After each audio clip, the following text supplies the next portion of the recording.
लडाख प्रवास अजून सुरू आहे. भाग 4.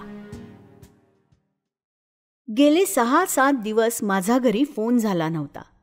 माई काळजीत असेल. जवळपास फोनची व्यवस्था नव्हती आणि या पावसात ती टिकलीही नव्हती. तेवढ्यात कुणीतरी म्हणालं की 40 किलोमीटरवर केलॉंग इथं कदाचित फोनची सोय असेल. अर्थात तिथं जाऊनही फोन लागेलच याची खात्री नव्हती. मला चैन पडत नव्हतं. केलॉंगला जाऊन फोन करून यावा असं मनात येत होतं. मी मित्रांना विचारलं, पण जाऊन येऊन 80 किलोमीटर या अनोळखी भागात, तेही या वातावरणात, कोणीच तयार होईना. पण मग मी पायी जाऊन येण्याचं ठरवलं. माझा विचार बघून विनायक तयार झाला. आमची ही चर्चा सौमित्र ऐकत होता. उद्या सकाळी आम्ही केलॉंगला जाणार हे ऐकून तोही खुशीत आमच्याबरोबर यायला तयार झाला.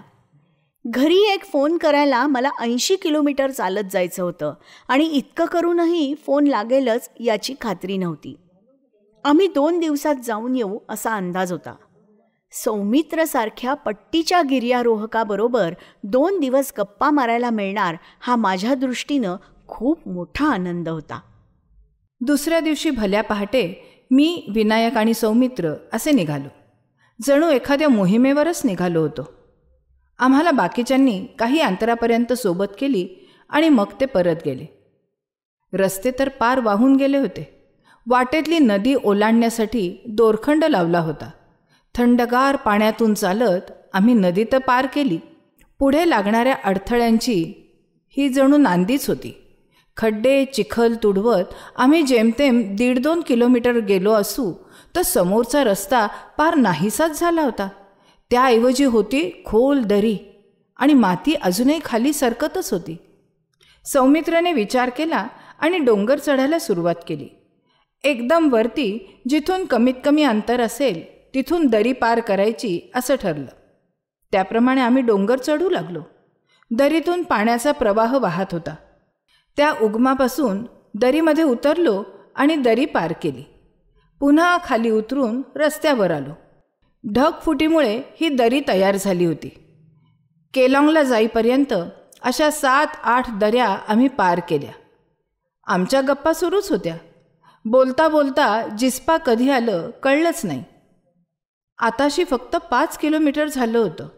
जिस्पा गावात एका छोट्या हॉटेलमध्ये गेलो आणि चहा घेतला तर बिल आलं चक्क 75 रुपये. मनाली ते लेह या 500 किलोमीटरमधलं ते एकमेव हॉटेल होतं. वाटेतले खड्डे आणि आता हा खिशाला पडलेला खड्डा. पुढे गेलो तर वेगळंच संकट. आत्तापर्यंत दऱ्या होत्या, आता रस्त्यात डोंगर तयार झाला होता. म्हणजे संकटात थोडा बदल. जवळजवळ 2.5 किलोमीटरचा वळसा घालून आम्ही पुन्हा मुख्य रस्त्यावर आलो. विरळ हवा आणि तापलेला सूर्य यांच्या साक्षीनं आमचा प्रवास सुरू होता. वाटेतली उद्ध्वस्त घरं पाहून मन विषण्ण होत होतं. निसर्गाच्या प्रकोपाच्या खुणा सगळीकडेच दिसत होत्या. चालत चालत आम्ही दारच्या गावात आलो. या गावाची तर पार दुर्दशा झाली होती. सौमित्राचे रोमहर्षक प्रसंग ऐकत आम्ही हळूहळू जात होतो. आता उंचावरून खालचं दृश्य दिसत होतं. सगळीकडे रानफुलं फुलली होती. हिमालयात निसर्ग हा असा सतत रूप बदलत सामोरा येत असतो. आजूबाजूचा रम्य परिसर निरखत आम्ही स्टिंगरीला पोहोचलो. इथं लष्कराचा तळ होता. ग्रेफचा बेस कॅम्प होता. जवानांकडचं पाणी घेतलं. त्यांनीही केलॉंगला जायचा सल्ला दिला, कारण इथंही फोन नव्हते. एका छोट्या धाब्यावर जेवून आम्ही निघालो. 5-6 तास चालत गेलो तरी केवळ 14 किलोमीटरच झाले होते. अजून 26 किलोमीटर जाणं बाकी होतं. आता आपापसातील बोलणं कमी झालं होतं. सगळे दमले होते. दऱ्या आणि डोंगर पार करता करता आम्ही दमून गेलो होतो. अखेर रात्री उशिरा आम्ही केलॉंगला पोहोचलो. जे पहिलं हॉटेल दिसलं त्यात खोली घेतली आणि बेडवर अंग टाकून दिलं. गात्रन गात्र शिंडली होती, पण डोळ्यासमोर घर दिसत होतं. सकाळी लवकर उठून फोनसाठी पोस्ट ऑफिससमोर रांगेत उभं राहायला गेलो तर त्या दिवशी पोस्ट बंद असल्याचं कळलं. दुसऱ्या दिवशी पुन्हा गेलो. या भागातला हा एकमेव फोन, त्यामुळे फोन करायला गर्दी होती. 4 तासांनी माझा नंबर लागला. फोनही लागला. माईने प्रश्नांचा भडीमार करायला सुरुवात केली. गेलातच कशाला? मला इथं 8 दिवस झोप नाही आहे, जेवण गोड लागत नाही, जगायची आशा सोडून दिली आहे मी. लोकांच्या मुलांना बरोबर घेऊन गेलास, त्यांचे आईवडील सतत चौकशी करतायत, त्यांना काय सांगू? टी व्हीवर बातम्या दाखवतात, पण मग त्यात तुम्ही कसे दिसत नाही? आता असेल तसे आधी परत या. मी सगळं आधी ऐकून घेतलं. शांतपणे तिला इथे काय घडलं ते सांगितलं. सगळ्या मित्रांकडे निरोप द्यायला सांगितले. सुखरूप आहोत असंही सांगितलं आणि लगेच फोन होणार नाहीत हेही सांगितलं. आता माझ्या डोक्यावरचं ओझं उतरलं होतं. केलाँग ते मनाली हा रस्ता पूर्ण वाहून गेला होता. त्यामुळे मनालीला जाऊन परत मुंबईला परतण्याचा मार्ग बंद झाला होता. आता काय करावं या विचारात मी होतो. पुन्हा दारचा. पण केलाँगहून निघायला उशीर झाल्याने वाटेत कुठेतरी थांबणं भाग होतं. मजल दरमजल करत स्टिंगरीला पोचलो. लष्करी तळावर पोचलो. जवानांनी पाणी दिलं आणि चहाही दिला. रस्ता केव्हा चालू होईल याचा अंदाज घेतला, पण ते त्यांनाही काही सांगता येत नव्हतं. फक्त एक चांगलं झालं की माईशी बोललो होतो. पुन्हा चालत निघालो. आता कोणीच बोलत नव्हतं. मैलोनमैल शांतता होती, जीवघेणी शांतता. शरीराबरोबर मनही थकत चाललं होतं. कितीही कठीण रस्ता असला तरी चालत राहिलं की मुक्कामाचं ठिकाण येतच. आज आम्हाला जिस्पाला थांबायचं होतं. दूरवर दिवे दिसू लागले. जिस्पा जवळ आल्याची ती खूण. सूर्य मावळू लागला तसे आम्ही पाय भराभर उचलले आणि गावात पोचलो. पहिल्याच दुकानदाराला रात्री झोपण्याची सोय होईल का असं विचारलं. तो हो म्हणाला. एवढ्या लांबवर चालत आल्याचं त्याला कौतुक वाटलं. गरमागरम सूप आणि नूडल्स खाऊन आम्ही उबदार बिछाण्यात गाढ झोपी गेलो. पहाटे लवकरच जाग आली. काळजी कमी झाल्यानं झोप चांगली लागली होती. रात्रीच्या चहाचे, जेवणाचे, राहण्याचे पैसे दुकानदाराला विचारले तर तो सांगायला तयारच होईना. पूरे वक्त में अगर काम न आए तो वो इंसान कैसा, असा उलट सवाल त्यानंच केला. तेव्हा त्याला आता पैसे देणं म्हणजे त्याचा अपमान करण्यासारखं होतं. आम्ही निघालो. आता दारच्या गाव जवळ आलं. आम्ही पोहोचलो. आम्हाला सुखरूप परत आलेलं बघून सगळेच खुश झाले. कुलू मनालीपर्यंतचा रस्ता वाहून गेला होता. तो इतक्यात तरी तयार होणं शक्य नव्हतं. त्यामुळे परत फिरायचं असेल तर मनालीपर्यंत चालत जावं लागेल, तेही सामानाशिवाय. शिवाय बाईक्सचं काय? तेव्हा कुठे मित्रांना परिस्थितीचं गांभीर्य लक्षात आलं.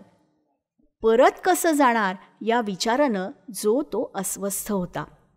ग्रेफचे जवान आणि आम्ही काही असेच आता तिथे उरलो होतो. केलाँगला जाऊन येण्यात 3 दिवस गेले होते. रोज रामसिंग धाबेवाल्याकडे जात होतो. आज पाहिलं तर त्यानं बांधाबांध करायला सुरुवात केली होती. अब राशन खतम हो गया बाबू, हम गाव जा रहे हैं. या त्याच्या उत्तरानं आम्हाला एकदम पोरकं झाल्यासारखं वाटलं. कारण गेले 8-10 दिवस आमच्या जेवण्या खाण्याचं, चहाचं तोच तर बघत होता. आता आमच्यासाठी फक्त एक धाबा राहिला होता. आयुष्यात किती वळणं येतात. हवीशी माणसं अचानक सोडून जातात. एका वळणावर आपण वळतो आणि मागचं सगळं नजरेआड होतं. कितीही मनात असलं तरी आपण थांबवू शकत नाही आणि जाणाऱ्याला अडवू शकत नाही. जेवण नाही म्हणून झोप येत नाही असं होत नाही. ग्लानीनं डोळे मिटत होते, पण शांत झोप नव्हती. आमच्याजवळ खाण्यासारखं आता काहीच उरलं नव्हतं. आम्ही सगळे मिळून जवळजवळ 20-22 लोक होतो. शिवाय 40 ट्रकवाले. पण त्यांच्यापाशी त्यांचं सामान होतं, रॉकेल होतं. सकाळ झाली. रात्रीचं जेवण नव्हतं आणि आताही चहा नव्हता. सगळे सैरभैर झालो होतो. तसेच तंबूबाहेर आलो तेव्हा ग्रेफच्या जवानांनी चहाची व्यवस्था केली असल्याचं समजलं. 1 कप चहा आणि 4 बिस्किटं असा कोटा त्यांनी आमच्या प्रत्येकासाठी ठरवला होता. पण असं किती दिवस चालणार? जेवण नसल्याने आता काहीच त्राण उरलं नव्हतं.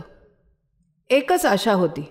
वायरलेसवर काल मेसेज पाठवला होता, म्हणजे लष्कराकडून काही सोय होऊ शकते का ते पाहत होतो. चौकशी केल्यावर कळलं आज हेलिकॉप्टरमधून काही अन्नाची पाकिटं आणि इतर सामान येईल असं कळलं. वाट बघण्यात पुढचे 4-4.5 तास निघून गेले.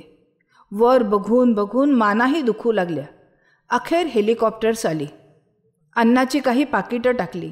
सगळे धावलो.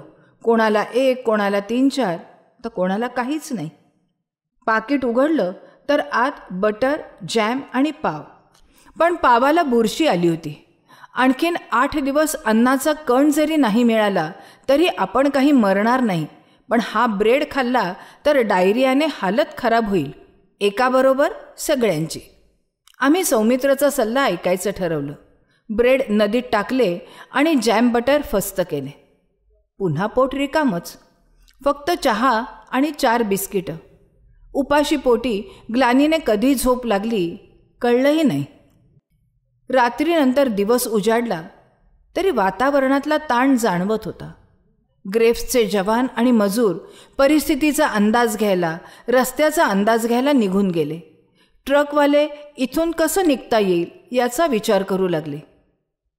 ते सगळे मृतदेह अजून तसेच होते. भीतीचं, मृत्यूचं सावट आता चांगलंच जाणवू लागलं होतं. शेवटी जवान आल्यावर मजूर आणि लष्करानं त्यांचे अंत्यसंस्कार केले. आता सगळेच मनाने खचत चालले होते. असं किती दिवस चालणार?